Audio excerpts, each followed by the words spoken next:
conversations that are focused on competency.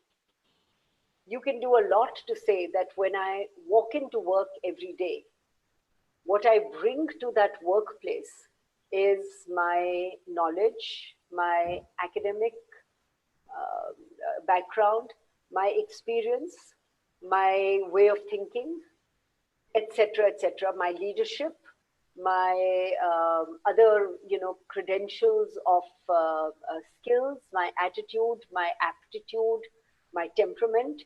What has my gender got to do with it? We are continuing to perpetuate this gender debate because we say, oh, this is about leadership for women. I don't see what the difference is between leadership for women and leadership for men. The business world is terrible because we keep saying woman leader. Do you ever go somewhere and you say woman professor or woman lecturer or woman doctor? We never say that, but somehow in the business world, we suddenly become woman leader. Why? If I have done my job well, I am a leader and I have displayed unique traits of leadership. My gender should have nothing to do with it. So you can change very much the direction and the quality of those conversations. Fantastic. I'd like to take the next question from Sudhir. Sudhir, go ahead. Please do unmute yourself. Yeah. Thanks, Skruti. Thank you very much, Vineeta. First thing for your nice talk. I will just share one thing and ask you one thing. What I want to share that, on the leadership, what you said, just to share with you, we are doing internal program within our company, Innovation Technologies, titled A Manager, Always a CEO. So what we are trying to bring a concept that it is not, because you mentioned about title. So we are saying CEO is not a title, is all about mindset. So I just want to share with you. Great.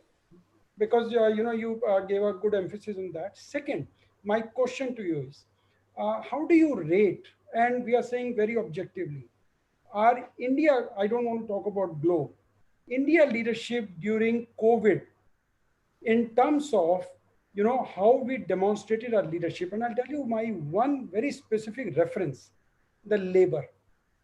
I feel, this is my view, and I'll be happy to stand wrong and get corrected. My view is that I think we could have dealt with labor problem very differently as a matured leadership, whether it is MSME or at least the large corporates. Yes, Sudhir. Your views of labor. Yeah, we'll get Vineeta's views on that. Great question. Go ahead, Vineeta. So, my response is similar to yours. I think we have fallen short in many areas where we could have done better and we didn't. And a lot of this had to do with knee-jerk reactions. A lot of it, if you go back and we say, part of the effectiveness of leadership is to seek diversity of views, is to actually have the ability to process vast amounts of fact and data. As I mentioned earlier, this wasn't just a health issue. This is an economic issue, a social issue, a sociological issue. Even if we had created a framework which said, decisions that we make, how is it going to impact the economics of our country, the social fabric of our country, the employment of our country, and so on and so forth. Even if we had just put 4 or 5 basic factors, we could very easily have come to the conclusion that we needed 5-6 days of preparation time. I'm taking your example, to get the migrants back to where they wanted to be, and we have to respect their feelings and their emotions, much as we wanted our children to come back. I keep saying that we pride ourselves on saying, look at our ability to organize a Kumbh Mela where so many crores of people come every day. So do we have the competence to organize? Of course we have the competence to organize. In this case, we just made knee-jerk decisions, very little time, not enough consultation, not enough collaboration. This is the time when you want to take the best views of the best people, irrespective of their political ideology or any other ideology? Where are the epidemiologists who study pandemics, and what is their guidance to us? So yes, we fell short. So I'll take the last question. Thank you for that. From Resham. Resham, go ahead.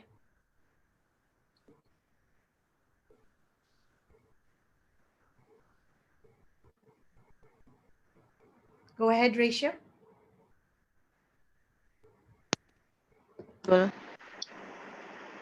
Hello. Hi, we can hear you. Go ahead. Yes. So my question for you is, in these tough times, there are a lot of negative thoughts in the back of the mind, and that too subconsciously. Do you think people at the top or leaders are facing trust deficit these days? I'm not sure if trust deficit is the word I would use, because frankly, everybody has been caught unawares. We are all bewildered. So trust deficit comes from saying one thing and doing another.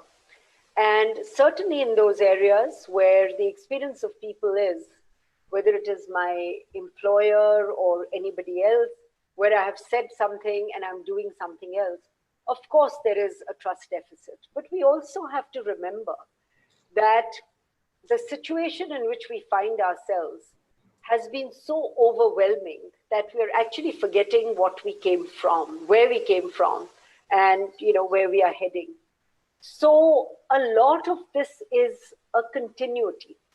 I think those organizations that have always looked after their people, by definition, are organizations that are reaching out proactively and are doing many positive, constructive initiatives to ensure that that credibility, that reliability, that trust that they have with their employers is not lost.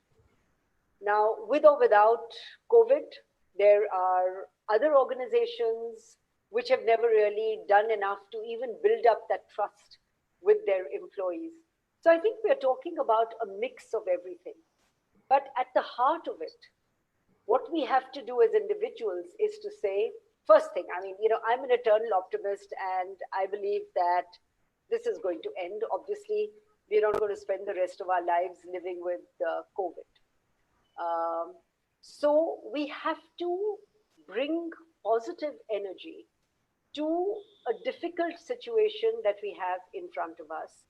And as individuals, and in our individual capacity, in our collective capacity, as civil society, do whatever we can to help whoever we can in whatever way we can. So that really is the best philosophy. And we have to stay true to purpose and say that, this has impacted everybody. And therefore, I am going to do what is in my capacity to help someone. Well, thank you. And I apologize if we have not been able to get to your question, but we're running out of time. And with that, I'd like to hand it back to Urvi. Urvi, please go ahead. Thank you, Sukirti.